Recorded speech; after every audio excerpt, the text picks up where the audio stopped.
আমরা আল্লাহকে ভালোবাসি রোজা রাখে না রোজা বাদ দিয়ে? হ্যাঁ, আর মাত্র তো 4 দিন আছে।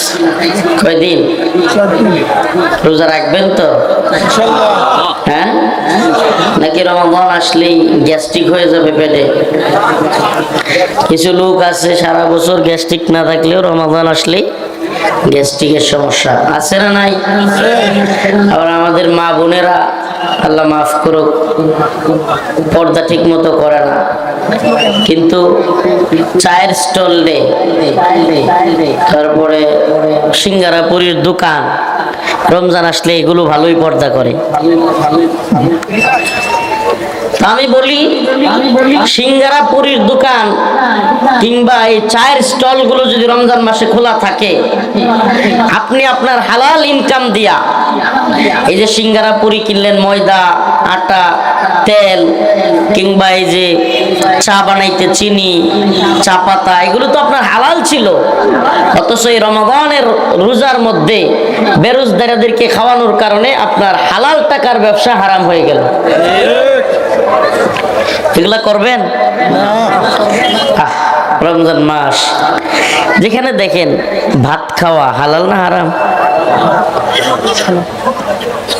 স্বাভাবিকভাবে ভাত, চাউলের যে ভাতটা পাক করি, এটা কি হারাম না হালাল?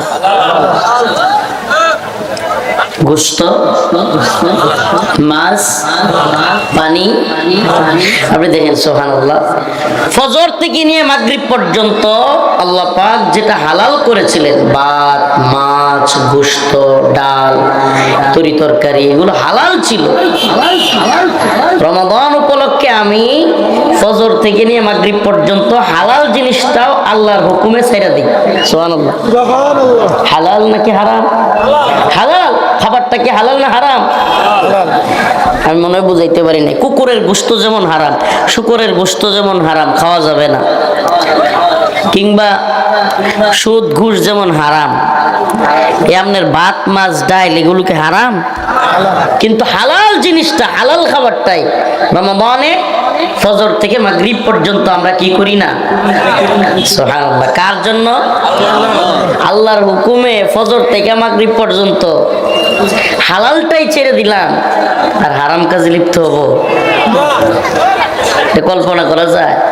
বান্দা আল্লাহর হুকুমে হালাল, অন্যান্য দিন দিনের বেলা খাওয়া যাইতো, আল্লাহর হুকুমে সে হালাল খাবারটা খায় না, অথচ হারাম ব্যবসা রমাদানে মানুষকে বিভিন্ন ধরনের হারাম কাজে লিপ্ত করা আই নাই। কোন ব্যক্তি গোপনে গুনাহ করলে আল্লাহর কাছে যদি তওবা করে, আল্লাহ মাফ করতে পারে, কিন্তু যদি প্রকাশ্যে গুনাহের সয়লাভ করে দেয়, প্রকাশ্যে গুনাহ করা মানে হলো অন্যদেরকেও গুনাহের ব্যাপারে উৎসাহ দেয়া, আল্লাহ পাক ওই ব্যক্তির উপর, ওই অঞ্চলের উপর নারাজ হয়ে যায়। নাউজুবিল্লাহ। প্রিয় ভাইরা আমার, বন্ধুগণ আমার, আমরা প্রথমেই দাবি করেছি আমরা আল্লাহকে ভালোবাসি। আল্লাহ রাব্বুল আলামিন বলেন, কুল ইন কুনতুম তুহিব্বুনাল্লাহ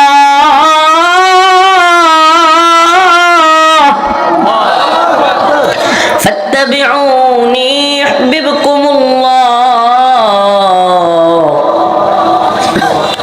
আল্লাহ রাব্বুল আলামিন বলেন, বান্দা যদি আমাকে ভালোবাসতে চাও, আগে রসুলকে ভালোবাসো, রসুলের অনুসরণ করো। সুবহানাল্লাহ।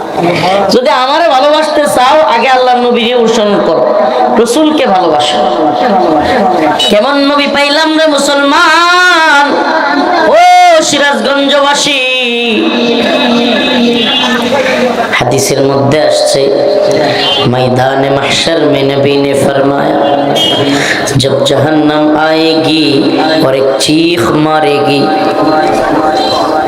ময়দানে মাহশারে যখন জাহান্নামকে হাজির করা হবে, জাহান্নাম একটা বিকট চিৎকার মারবে। मैदान महशर में नबी ने फरमाया, जब जहन्नम आएगी और एक चीख मारेगी, এমন এক আওয়াজ জাহান্নাম দিবে, যেই জাহান্নামের চিৎকারের ভয়ে সাধারণ মানুষ তো বাদ, ওলি আউলিয়া, গাউস কুতুব, পীর মাশায়েখরা সহ হাঁটু গাইরা বৈশা যাবে, এদিকে হাত উপরে তুলে দিবে, হাঁটুগুলো নিচে দিয়া এইভাবে, আমি কি বুঝাইতে পারতেছি আপনাদেরকে? ধপাস করে দাঁড়ানো থাইকা জাহান্নামের চিৎকারের কারণে হাঁটুগুলো নিচে দিয়া বৈশা যাবে, চিৎকার করবে আর বলবে, ইয়া রব নফসি নফসি, ইয়া আল্লাহ মেরি জান মেরি জান। সকল মানুষ ভাই ভাইকে চিনবে না, মা তার সন্তানকে চিনবে না, সন্তান মাকে চিনবে না, বাবা ছেলেকে চিনবে না, ছেলে বাবাকে চিনবে না, চাচা ভাতিজাকে চিনবে না, ভাতিজা চাচাকে চিনবে না। এমন এক ভয়ঙ্কর পরিস্থিতি হবে। নবী আলাইহিস সালাম আছেন, সকল নবী আলাইহিস সালাম বলবে, ইয়া রব নফসি নফসি। ময়দানের একটা কোণ থেকে, একটা সাইড থেকে হঠাৎ করে আওয়াজ আসবে, ইয়া রব উম্মতি উম্মতি উম্মতি। ফিদাকা বি ইয়া উম্মি ইয়া রাসূলুল্লাহ, ফিদাকা আবি ওয়া উম্মি ইয়া রাসূলুল্লাহ। সকল হাসরের বাসী পেরেশান হয়ে যাবে। আয় হায়, এ কোন লোক যে বাপের কথা না, মার কথা না, নিজের কথা না, কারো কথা কয় না, এ এত ভয়, নবীরা পর্যন্ত নফসি আমারে বাঁচাও আমারে বাঁচাও বলতেছে। এ কোন লোক যে বলতেছে ইয়া রব উম্মতি উম্মতি। সকলে তাকায় দেখবে, এ তো মুহাম্মদুর রাসূলুল্লাহ।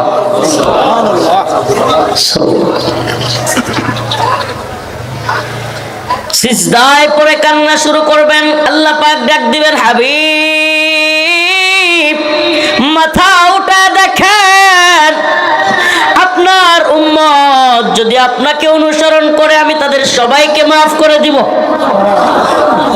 সুবহানাল্লাহ বলুন। সুবহানাল্লাহ।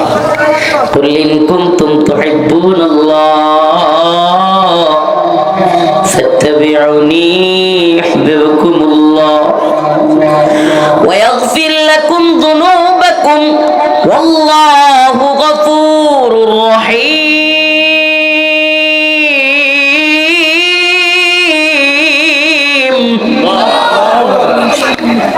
আল্লাহ রাব্বুল আলামিন বলেন, যদি তোমরা আমি আল্লাহকে ভালোবাসতে চাও তাহলে আমার নবীকে ভালোবাসো, নবীর অনুসরণ করো। ও প্রিয় ভাইরা আমার, কেমন নবী পাইলাম? এমন এক নবী পেয়েছি যে শুধু তোমার আমার জন্য কান্না করে।